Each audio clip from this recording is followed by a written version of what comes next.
क्या आपको मालूम है कि ऑस्ट्रेलिया में 2 करोड़ 27 लाख इंसान बसते हैं, जबकि ये मुल्क 20 करोड़ रैबिट्स का भी गढ़ है, यानी इंसानों की पॉपुलेशन से 10 टाइम्स ज्यादा। इन रैबिट्स ने ऑस्ट्रेलिया में इतनी तबाही मचा रखी है कि गवर्नमेंट ने इन्हें तबाहकुन मखलूक डिक्लेयर कर रखा है। जहां ऑस्ट्रेलिया के लिए रैबिट्स एक नुकसानदेह क्रिएचर है और वो इनसे छुटकारा पाने की हर नाकाम कोशिश कर चुके हैं, वहीं चाइना ने पिछले 30 सालों में 40 लाख से भी ज्यादा रैबिट्स इंपोर्ट किए हैं, उनको खाने के लिए नहीं बल्कि कुबूची डेजर्ट में एक अनोखा एक्सपेरिमेंट करने के लिए। और जो रिजल्ट निकाला गया उसने पूरी दुनिया को हैरानो परेशान छोड़ दिया है। ज़ेम टीवी की वीडियोस में एक बार फिर से खुशामदीद। नाजरीन, जब कोई रेगिस्तान हरी भरी जमीन को निगल कर उसे भी रेगिस्तान में कन्वर्ट करता है तो इस प्रोसेस को डेजर्टिफिकेशन कहते हैं, और इसका सबसे बड़ा विक्टिम है चाइना में मौजूद कुबूची डेजर्ट। एक वक्त था जब कुबूची डेजर्ट सालाना 5 लाख एकड़ के हिसाब से फैलता जा रहा था, यानी हर साल ये डेजर्ट 5 लाख एकड़ के करीब जरखेज जमीन को भी निगल रहा था। उस वक्त चाइना ने एड़ी चोटी के जोर लगाए और डेजर्टिफिकेशन के इस रेट को कम करने की कोशिश की। 1950s और 1960s के दौरान कई प्रोजेक्ट्स लॉन्च किए गए, सैंड कंट्रोल स्टेशंस बनाए गए, रेगिस्तान में दरख्त लगाए गए, लेकिन रेत का ये समंदर काबू से बाहर था। फिर एक दिन वैंग वैनबियाओ नामी एक लोकल एंटरप्रेन्योर ने सब कुछ बदल दिया। वैंग ने अपने पैसे एक अजीबो गरीब आइडिया पर लगाए। उसने कई 100 एकड़ रेगिस्तान पर सूखी झाड़ियां स्क्वायर शेप्स में रखना शुरू कर दी और उनके बीच में विलो ट्रीज लगाना शुरू किए, जिन्हें हम बेद का दरख्त भी कहते हैं।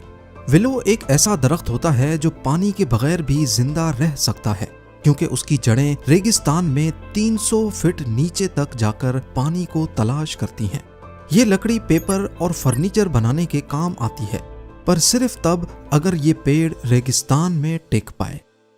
कुबूची डेजर्ट में तेज हवाएं रेत को उड़ाकर बिखेर देती हैं, जिससे अंदर फंसी हुई नमी भी एवोपरेट हो जाती है, और इन्हीं तेज हवाओं से विलो के पौधों को बचाने के लिए इसके इर्द गिर्द झाड़ियां लगाई गई थी।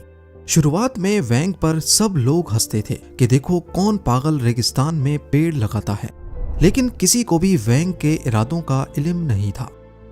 अगले 3 साल तक सब सही चलता रहा, लेकिन फिर एक नया मसला खड़ा हो गया। विलोज के पेड़ को अब स्पेशल केयर की जरूरत थी। अगर उन्हें पेपर और फर्नीचर इंडस्ट्री को बेचना था तो जरूरी था कि पेड़ की नई टहनियों को फौरन काट दिया जाए ताकि दरख्त का मेन तना मोटा हो जाए। पर रेगिस्तान में ये काम करना बहुत मुश्किल भी था और महंगा भी, और यहीं से कहानी में एक नया मोड़ आता है। यही वो पॉइंट था जहां खरगोश यानी रैबिट्स की एंट्री होती है। खास तौर पर रेक्स रैबिट्स इस कहानी का हिस्सा बने। रेक्स रैबिट एक खास ब्रीड है जिनका फर बिल्कुल ओटर या ऊद के बालों जैसा होता है, बहुत मुलायम, महंगा और लग्जरी कपड़े बनाने में इस्तेमाल होता है। लेकिन रैबिट्स को यहाँ लाया ही क्यों गया? क्योंकि उनकी एक छोटी सी आदत ने कुबूची डेजर्ट के इकोसिस्टम को ही बदल दिया। रेक्स रैबिट विलो के पेड़ से निकलने वाली नई टहनियों को खाना पसंद करते हैं। जब वो नई और पतली टहनियां खाते गए तो दरख्त का मेन तना और ज्यादा मोटा होता गया, जो पेपर इंडस्ट्री वाले महंगे दामों खरीद कर जाते थे। यानी रैबिट्स ने खाना भी खाया और पेपर इंडस्ट्री को रॉ मटेरियल भी दिया। एक तरफ एनवायरनमेंट, दूसरी तरफ इकोनॉमी, दोनों की जीत होने लगी। पर यह कहानी की सिर्फ शुरुआत थी। जैसा कि आपने पहले जाना, विलो पेड़ की जड़ें 300 फीट तक जमीन के अंदर चली जाती हैं। ये जड़ें रेत के अंदर जाकर उनकी स्ट्रक्चरल स्टेबिलिटी को बढ़ाने लगी, और उससे फायदा ये हुआ कि तेज हवाओं के दौरान अब रेत उड़ती नहीं थी और उनके अंदर फंसी हुई नमी एवोपरेट नहीं होती थी। इसी बीच रैबिट्स ने अपना असल कमाल दिखाना शुरू किया। रेक्स रैबिट्स का वेस्ट यानी उनका गोबर फर्टिलाइजर के तौर पर काम आने लगा।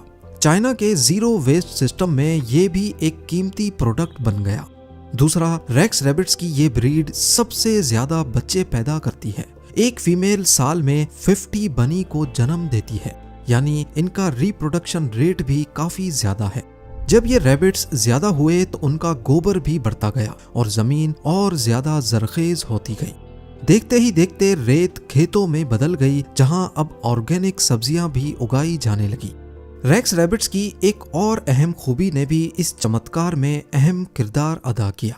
इनकी एक और खूबी ये थी कि ये घास तो हजम कर लेते हैं, लेकिन घास के बीज को हजम नहीं कर पाते।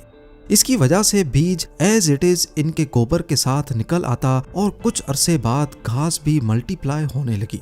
यानी रैबिट्स ने सिर्फ विलो ट्रीज की मेंटेनेंस का काम नहीं किया, बल्कि घास भी उगाई और आखिर में उनके फर को भी महंगे दामों सेल किया जाने लगा।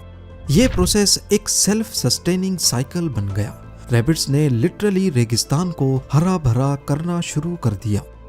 इस एक्सपेरिमेंट की कामयाबी के बाद वैंग सिर्फ यहीं पर नहीं रुका। उसने 100 बिल्डोजर्स किराए पर लिए और रेगिस्तान के टीलों को लेवल करना शुरू कर दिया।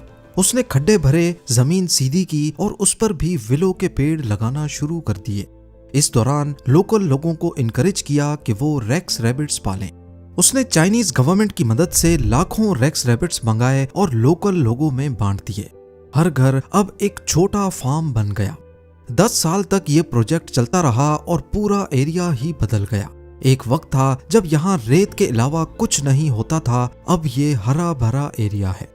कुबुची डेजर्ट का टोटल एरिया 18,600 स्क्वायर किलोमीटर पर फैला हुआ है, जिसमें से यूएन रिपोर्ट के मुताबिक 33% या फिर 6,250 स्क्वायर किलोमीटर हरा भरा हो चुका है।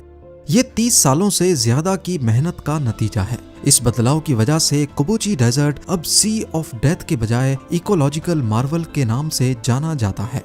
पर यहाँ सिर्फ एनवायरनमेंट ही नहीं बदला, लोगों की जिंदगी भी बदल गई। चाइनीज गवर्नमेंट ने यहाँ 3 अरब युआन की इन्वेस्टमेंट की, जो लगभग $400 मिलियन बनते हैं, और इन पैसों से यहाँ नए गांव बनाए गए और लोगों को रेगिस्तान में नया रोजगार फराहम किया गया। आज यहाँ लाखों एकड़ रेगिस्तान पर लोगों का रोजगार लगा हुआ है। 2000 से ज्यादा फार्म्स चल रहे हैं और हर साल 30 लाख रेक्स रैबिट्स बेचे जाते हैं। एक फार्मर की एवरेज सालाना इनकम $9,600 तक पहुंच चुकी है। यानी जो लोग पहले रेगिस्तान छोड़कर भाग रहे थे, वो अब यहीं पर अमीर बन चुके हैं। एक एस्टीमेट के मुताबिक 10,000 लोगों की जिंदगी बदल चुकी है। 2017 में जब मीडिया रिपोर्टर्स यहाँ पर आए तो उन्होंने देखा कि यहाँ का माहौल पहले से 10 गुना ज्यादा बेहतर हो चुका है। पेड़ पौधे, घास, जानवर और इंसान सब कुछ एक रिदम में चल रहा है। पर यहाँ पर एक सवाल सबके जहन में आ रहा होगा कि अगर रैबिट्स रेगिस्तान को वापस हरा भरा कर सकते हैं तो ऑस्ट्रेलिया में ये खतरनाक क्यों है? असल में ऑस्ट्रेलिया में 1859 से पहले तक कोई रैबिट्स ही नहीं थे। फिर एक ब्रिटिशर ने यहाँ सिर्फ 24 रैबिट्स छोड़े ताकि इनकी आबादी बढ़े और फिर ब्रिटिशर्स यहाँ इनका शिकार करने आया करें। 70 सालों बाद इनकी पॉपुलेशन इतनी ज्यादा बढ़ गई कि अब वो आउट ऑफ कंट्रोल हो गए। ऑस्ट्रेलिया में रैबिट्स अपने नेचुरल हैबिटेट्स में रहते हैं, जबकि चाइना में इन्हें कंट्रोल्ड एनवायरनमेंट में रखा जाता है। उनसे सिर्फ उतना ही काम लिया जाता है जितना सबके फायदे में है। यही वजह है कि रैबिट्स ऑस्ट्रेलिया में अजाब जबकि चाइना में ब्लेसिंग है। पर कुबुची डेजर्ट की कहानी सिर्फ यहीं पर खत्म नहीं हुई। यहीं पर बना दुनिया का सबसे बड़ा सोलर पावर इमेज, जिसे जमुना सोलर पावर प्लांट कहा जाता है। 6000 एकड़ पर फैला हुआ ये प्लांट करीब 50 लाख सोलर पैनल से मिलाकर बनाया गया है, जो स्पेस से देखने पर दौड़ते हुए घोड़े की शेप बनाते हैं। गिनीज वर्ल्ड रिकॉर्ड के मुताबिक ये दुनिया का सबसे बड़ा सोलर पैनल इमेज है। 2022 तक ये plant 2.3 billion kilowatt energy generate कर चुका था।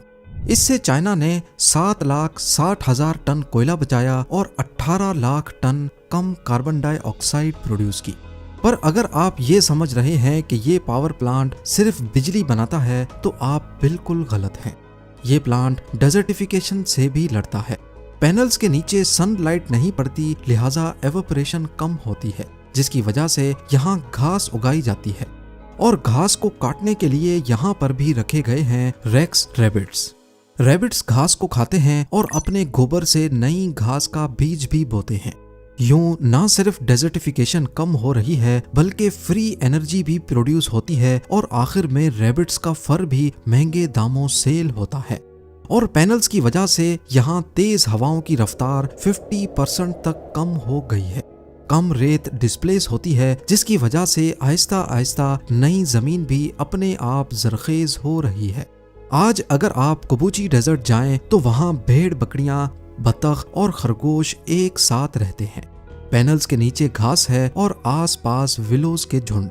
कोई सोच भी नहीं सकता था कि सी ऑफ डेथ कभी सी ऑफ लाइफ कहलाएगा, और ये सब शुरू हुआ एक छोटे खरगोश के सही इस्तेमाल से। आज दुनिया भर के रिसर्चर्स इस मॉडल को इको इकोनॉमिक रेवोल्यूशन का नाम दे रहे हैं। एक रिपोर्ट के मुताबिक दुनिया का 50% एरिया रेगिस्तान है और 40% एरिया डेजर्टिफिकेशन से लड़ रहा है। आज यूरोप समेत अमेरिका भी चाइना के इस इको इकोनॉमिक रेवोल्यूशन से सबक लेने की कोशिश कर रहा है। कुबूची डेजर्ट का मैसेज साफ है, अगर इंसान और कुदरत मिलकर काम करें तो मौत के समंदर को भी जिंदगी का बागीचा बनाया जा सकता है। उम्मीद है जेम टीवी की ये वीडियो भी आप लोग भरपूर लाइक और शेयर करेंगे। आप लोगों के प्यार भरे कमेंट्स का बेहद शुक्रिया। मिलते हैं अगली शानदार वीडियो में।